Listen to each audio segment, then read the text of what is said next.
Piling mo yung batang inuutos-utusan, pinaglalampaso, pinaguhugas ng pinggan, mga kawawang bata yan. Hindi ah.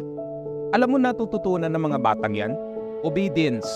Alam mo natututunan yan? Maging maliksi, maging malakas. Ang tunay na kawawa is yung mga batang binibaby. Kasi yung batang binaby, mga lampa. Mga batang binaby, mga iyakin yan. Mga walang alam gawin sa mundo. Paglabas niyan sa puder ng kanilang magulang, sasabihin ko sa ito yung mga batang to, mga batugan, tignan mo. Mapagalitan lang ng boss, iiyak yan, tapos magre-resign. Gusto mo ba ganun ang anak mo? Kung gusto mong umasenso yung anak mo, bigyan mo ng gawaing bahay. Matinding pundasyon yan para makatikim ng tunay na buhay yung batang yan. Mamili ka, malakas na bata or mahina.